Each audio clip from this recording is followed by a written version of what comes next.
On parle beaucoup d'empowerment et on voit qu'il est mis en place aussi pour les femmes. Donc, qu'est-ce que l'empowerment lorsqu'il est spécifique aux femmes? Beaucoup de femmes se laissent transporter par la vie, ne prennent pas responsabilité de leur vie et c'est pour ça qu'on voit beaucoup plus d'hommes dans les fonctions haut placées au niveau de l'État ou au niveau des sociétés, des grandes sociétés, justement parce que la femme, c'est aussi un manque de confiance en soi, un manque d'estime d'elle-même. Donc quand on parle d'empowerment, c'est redonner à la femme la confiance en elle, l'estime d'elle-même, qu'elle apprenne à se connaître pour pouvoir justement se positionner sur le marché, se positionner dans sa vie. Est-ce qu'on peut associer l'empowerment au féminisme? Je vais lire quelques définitions que j'ai du féminisme. Un mouvement militant pour l'amélioration et l'extension du rôle et des droits des femmes dans la société. Et donc un féministe, ou une féministe, enfin, on peut être aussi un féministe, parce que ce serait donc un homme ou une femme qui reconnaît l'inégalité des sexes et qui souhaite changer les choses. Moi, je vais donner que mon point de vue. Je ne pense pas que l'empowerment soit lié spécifiquement au féminisme, surtout qu'on parle il y a différentes définitions du féminisme en fonction de là où on se situe, qu'est-ce qu'on veut défendre.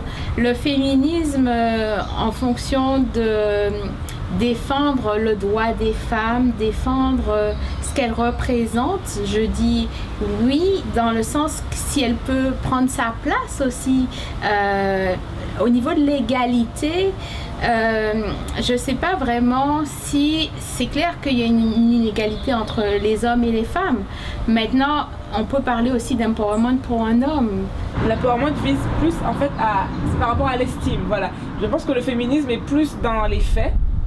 Ok, la femme a le droit de toucher autant que l'homme, la femme a le droit d'avoir tel travail.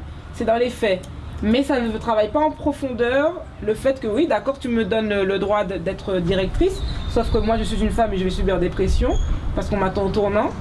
Et donc justement, il faut construire, il faut donner des bases solides aux femmes et c'est ça, je pense que l'empowerment spécifique pour les femmes va leur procurer les bonnes bases pour s'épanouir en tant que femme leader. Alors j'aime bien la façon dont tu abordes le sujet. Effectivement, on pourrait dire que le féminisme, quand tu parles de faire, ça peut s'associer au savoir-faire. Comment la femme fait, agit. Tandis que l'empowerment pourrait s'associer au savoir-être. Donc, et pour être justement une leader dans sa vie aujourd'hui, pour s'accepter et se reconnaître, il est important d'avoir le savoir-faire et le savoir-être. Donc quand on associe les deux, on est plus fort. Parce que c'est vrai qu'après, il ne faut pas être parachuté à une égalité avec les hommes et ne pas pouvoir assumer cette égalité et parce que la moindre remarque sexiste peut ébranler. Tout à fait. Il y a des femmes qui pensent que pour être respectées, elles vont être dures, un peu amères, un peu strictes pour se dire c'est pas parce que je suis une femme que je vais lâcher, mais c'est pas non plus une solution. On le voit beaucoup au niveau politique, par exemple.